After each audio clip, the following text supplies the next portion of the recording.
इतिहास ने मानव सभ्यता को कई ऐसी अनेकों किताबें दी हैं जो कि उनके आगे के जीवन में एक मार्गदर्शिता के रूप में काम करती हैं।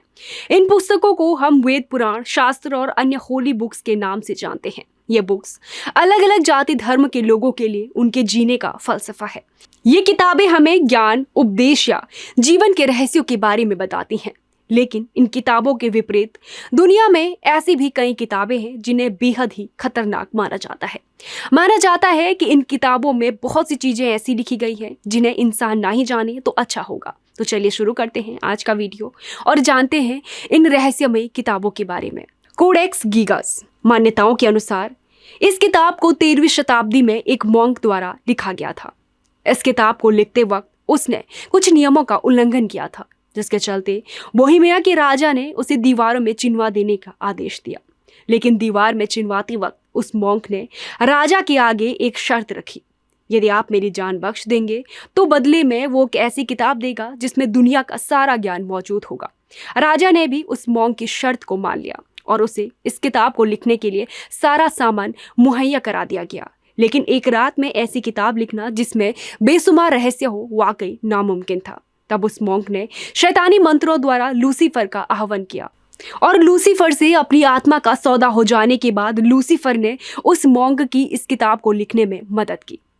ये किताब 26 इंच लंबी और 20 इंच चौड़ी और लगभग 8.5 इंच मोटी है, जिसमें शुरुआत में 320 पेज थे। इस किताब में गधों और घोड़ों की चमड़ी का इस्तेमाल किया गया था और इस किताब में अनेकों तरह की शिल्पकारी की गई है। ये किताब मध्यकालीन युग की सबसे बड़ी हस्तलिपियों में से एक है। इस किताब में बाइबल के अनेकों अंशों और उपदेशों को लिखा गया है। लेकिन किताब के कुछ पन्ने पलटने के बाद डेविल की एक 19 इंच की लंबी तस्वीर है, जिसमें डेविल यानी कि शैतान को अपने असली रूप में दिखाया गया है। इस किताब में उसके बाद अजीब तरह की क्रियाकलापों और कर्मकांडों का जिक्र किया गया है, जो कि ऐसी तांत्रिक क्रियाएं हैं जिनके द्वारा डेविल से संपर्क किया जा सकता है। माना जाता है कि इस किताब में शैतानी ताकतों को हासिल करने की ऐसी विधियों के बारे में बताया गया है जो कि इंसानों से दूर ही रहे तो अच्छा होगा। इस किताब में पहले 320 पेज हुआ करते थे, लेकिन बाद में किसी ने इसके 10 पन्नों को निकाल दिया। इन पन्नों को किसने निकाला और क्यों निकाला, ये आज भी एक रहस्य है। सबसे बड़ी बात यह है कि आखिर उन पन्नों में ऐसा क्या था कि उन पन्नों को किताब से निकाल दिया गया।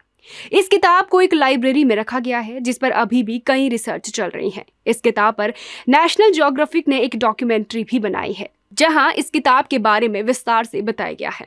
बुक ऑफ सोइगाम, इसे बुक ऑफ डेथ के नाम से भी जाना जाता है। कहा जाता है कि ये एक बेहद रहस्यमयी बुक है। इसके इतिहास की सही जानकारी आज तक किसी के पास भी नहीं है, लेकिन माना जाता है कि इस किताब में अनेक जादुई क्रियाओं और आत्मा से जुड़े अनेक अनसुलझे रहस्यों के बारे में बताया गया है। इस किताब को एक सीक्रेट कोड्स की भाषा में लिखा गया है। माना जाता है कि साल 1552 में जॉन डी के पास ये किताब थी, जिसे जॉन डी ने डिकोड करने की कोशिश की थी। इस बुक में लगभग 40,000 वर्ड को काफी अजीबोगरीब भाषा में लिखा गया है। जैसे जॉन ने इस किताब के कुछ पन्नों को डिकोड करना शुरू किया, वैसे वैसे वो समझ गए कि ये किताब जादुई मंत्रों से भरी हुई है। इस किताब को डिकोड करते करते उनकी उम्र निकल गई और उनकी मौत हो गई, और उसके मरने के बाद ये किताब कहाँ गई, किसी को इसके बारे में कुछ भी पता नहीं है और इस किताब को एक विलुप्त किताब मान लिया गया।